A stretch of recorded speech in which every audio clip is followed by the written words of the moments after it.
Bonjour à tous, j'espère que vous allez bien. Alors je me lance ce soir et je suis ravi de vous retrouver tous ici. Bonjour Yann McKenna, bonjour Benoît. Je vais me lancer dans 7 conseils. 7 conseils pour réussir à utiliser Periscope à titre pro pour votre entreprise. Bonjour Mokhtar. Bonjour à tous, merci de nous rejoindre. Bonjour Emma, Nuel. Voilà, donc l'idée c'est 7 conseils. On va essayer de le faire, je pense qu'on va dépasser les 7 minutes qui sont propres aux vidéos du succès d'habitude. Voilà, 7 conseils pour utiliser Periscope. Bonjour Gatineau, merci. Utiliser Periscope pour votre marque. Alors, le premier conseil, la première famille de conseils que je vois, c'est tout d'abord la préparation. Donc, préparez-vous. Et préparez parce que le live pour une marque, ça ne s'improvise absolument pas. Donc la première des choses à faire, c'est de vérifier vos outils. Tout simplement, le Wi-Fi est-il correct? A-t-on une bonne image, une bonne qualité d'image? La batterie du téléphone, le truc bête, c'est on démarre le périscope et puis finalement on n'est qu'à 20% de batterie, donc ne pas hésiter à avoir un téléphone bien chargé, ça se vérifie. Soignez aussi le décor et visitez les parasites, le téléphone, les voisins de bureau bruyants, les contre-jours, les reflets. Ça a l'air de rien, mais c'est tous les petits détails qui, autant quand on le fait à titre personnel, c'est pas très très grave. Mais dès qu'on travaille pour une marque, il y a un peu plus de finesse et de qualité qui est nécessaire. Répétez aussi la scénographie quand vous vous préparez. Si vous êtes amené à interviewer quelqu'un, pensez à lui expliquer comment fonctionne Periscope, lui dire qu'il va y avoir des commentaires en direct, il va y avoir des personnes qui vont interagir, et donc ça risque d'interrompre le fil classique d'une interview. Voilà. Et puis si vous faites une démo, vérifiez que tout marche bien, et puis vérifiez surtout ce que ça donne. C'est-à-dire que vous faites une démo vers un objet, qu'est-ce que ça donne quand on fait ça avec le téléphone? C'est important de le vérifier. Donc le premier point, préparez-vous, le live pour une marque, ça ne s'improvise pas. Et vous avez remarqué, là je remercie Benoît Descaries qui est derrière ce périscope, qui va vous mettre des petits points réguliers. Donc là aussi ça ne s'improvise pas. J'avais demandé à Benoît de vous faire quelques rappels. Ce qu'il a fait, et ça c'est une idée je crois de Martin Lessard, qui a dû utiliser ça lors d'un périscope de Petit Benoît, enfin Benoît Petit.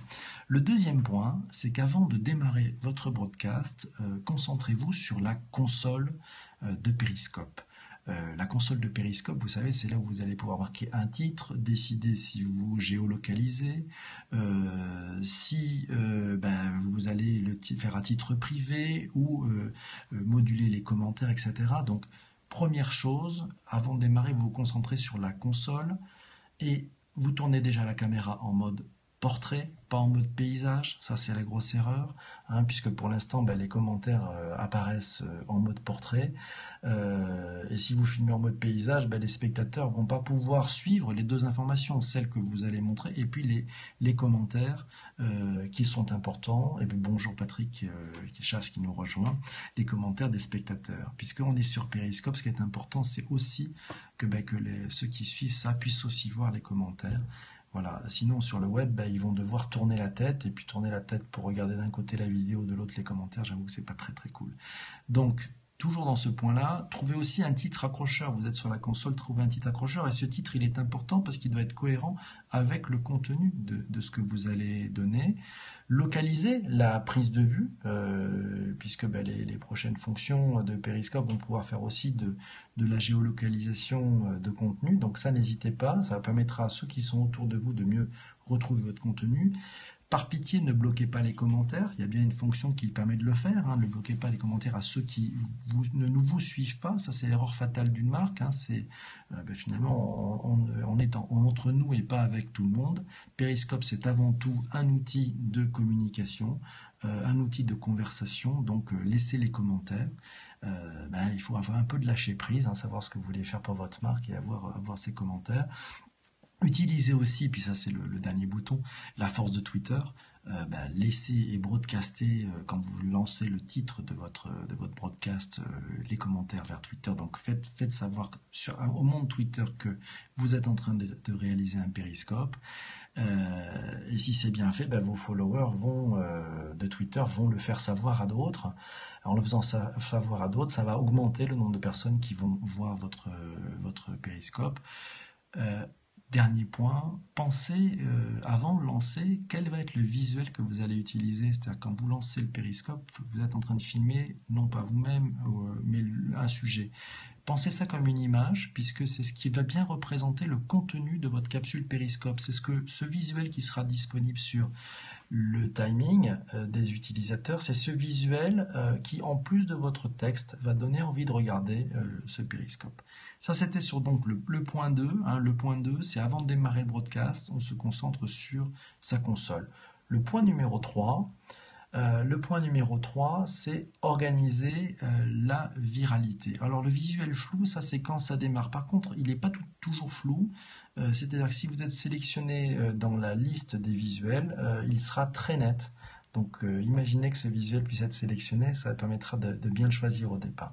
Le troisième point, c'est organiser la viralité. Incitez vos followers sur Twitter à vous RT, à vous retweeter. Incitez vos followers sur Periscope. C'est pas la vitalité, Benoît, c'est la viralité. Incitez vos followers sur Periscope à faire un share broadcast pour partager avec d'autres personnes sur Periscope. Le share broadcast, alors je vous demande à vous qui nous suivez en ce moment et à me suivre de faire la même chose. Vous faites un petit swipe vers la droite et vous faites ensuite un share broadcast qui va vous permettre de partager avec ceux qui vous suivent. Alors vous le faites si vous voulez, hein, mais si vous trouvez ça intéressant, ben, n'hésitez pas. Merci, Patrick vient de le faire. Voilà, donc là c'est le correcteur de Benoît qui nous a fait un zoom. Merci à Déclic d'avoir invité tes followers. Voilà, faites-le savoir, ça va augmenter le nombre de personnes qui vont pouvoir nous rejoindre, qui vont pouvoir commenter, qui vont pouvoir être avec vous. Plus il y a de monde, merci Mokhtar. Alors ça je ne sais pas quel est le prénom violet là, mais c'est sympa aussi. Voilà, plus il y a de monde, plus il y a d'interaction. Il y a The Kid qui vient nous rejoindre et c'est sympa. Voilà, ça c'est le troisième point, on organise la viralité. Le quatrième point, vous organisez l'interaction. Alors l'interaction, qu'est-ce que ça veut dire? C'est inciter ceux qui vous suivent sur le web, il y a beaucoup de gens qui nous suivent sur le web, à venir sur l'application Periscope. C'est-à-dire que si vous êtes sur le web et que vous avez un iPhone, venez sur l'application Periscope pour venir communiquer et commenter et participer et faire des cœurs si ça vous plaît. N'hésitez pas, voilà, à faire savoir et rentrer en interaction. C'est un peu bonsoir Jean-François, j'espère que c'est Jean-François, oui, avoir un peu plus d'interaction parce que finalement venez dans la capsule, c'est là où c'est le plus intéressant, c'est là où ça se passe et ne restez pas juste spectateur. Voilà. Dans cette interaction, plus il y a de monde, plus il y a d'interaction. Incitez aussi ceux qui vous suivent en live à interagir, à vous envoyer des cœurs, à poser des questions. Bonjour Sylvia. Bref, à participer. Je crois que c'est le point 4. Donc, organiser l'interaction. Il ne faut pas hésiter à le faire. Le point numéro 5, c'est poser et rappeler le contexte de ce que vous faites. Typiquement, on vient d'avoir plein de gens qui viennent nous rejoindre. Et qu'est-ce que je vais leur dire? Voilà, en ce moment, nous sommes en train de parler des 7 conseils pour utiliser Periscope dans un cadre professionnel. On a vu les 4 premiers conseils, qui sont, le premier, c'est de se préparer, puisque le live, ça ne s'improvise pas, surtout quand on travaille pour une marque. Le second, c'est avant de démarrer le broadcast, c'est de se concentrer sur la console de programmation de son Periscope pour bien cadrer et bien choisir les bons outils. Le troisième point, c'est d'organiser la viralité, c'est-à-dire c'est inciter ses followers, à la fois sur Twitter et sur Periscope, à partager ce broadcast. Le quatrième point, c'est organiser l'interaction, c'est-à-dire faire en sorte que ceux qui sont avec moi en ce moment interagissent, posent des questions, commentent, disent si ça leur plaît ou pas d'ailleurs, ça c'est important. Le cinquième point, et là vous venez de le rejoindre, il n'est pas posé, c'est de rappeler le contexte. C'est ce que je viens de faire. Toutes les 5-6 minutes, vous n'hésitez pas à rappeler ce que vous êtes en train de faire. Vous avez forcément des nouveaux arrivants. C'est un peu comme à la radio. À la radio, pensez à accueillir les nouveaux auditeurs. Pensez à leur rappeler ce que vous avez fait et ce que vous allez faire maintenant. Ça permet aussi de redonner une dynamique. Voilà. Le sixième point, et là c'est très important, c'est répondre aux questions. Certes, vous travaillez pour une marque, mais si vous avez choisi d'utiliser Periscope, c'est avant tout pour pouvoir converser avec les personnes qui vous suivent. c'est important. Sinon, faites du YouTube, faites pas du Periscope, ou faites autre chose. Mais donc, incitez donc les personnes qui vous suivent à vous poser des questions.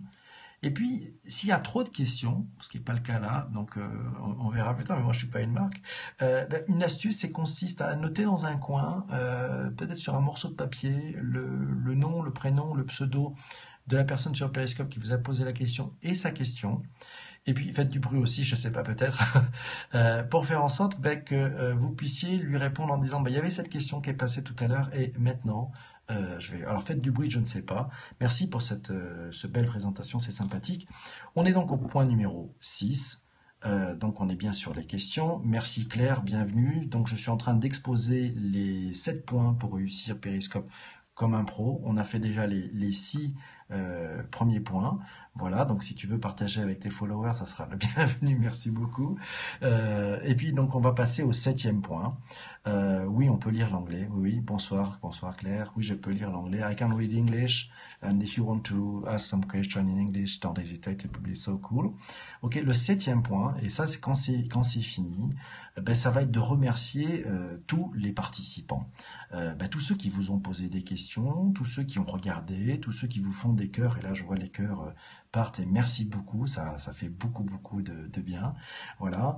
En fait, ce qui se passe sur Periscope, c'est-à-dire que ce sont vos followers, les héros, c'est pas vous en fait, c'est les gens qui vous suivent, c'est ceux qui, et merci Jean-François d'inviter tes followers, c'est ces personnes-là, c'est ceux qui ont de la valeur parce qu'en fait, ils font partie de cette capsule Periscope. Et puis quand on a fini, can you please say Nicole Noiro? I love to hear how it sounds. Bonjour Nicole Noiro. Ça c'est fait. Super. Et donc on remercie. Et puis on donne rendez-vous probablement pour une prochaine, puisque si vous démarrez pour votre marque, voilà. Et puis c'est aussi remercier tous ceux qui ont pu aider en coulisses, puisque on l'a vu dans les différents points. Le faites pas tout seul. Vous êtes à une marque, vous êtes community manager. Il y a des gens qui aiment votre marque. Ils vont vous avoir donné un peu plus de puissance, vous avoir retweeté, vous avoir partagé avec leurs followers. Ils vous ont aidé en coulisses, vous les remerciez.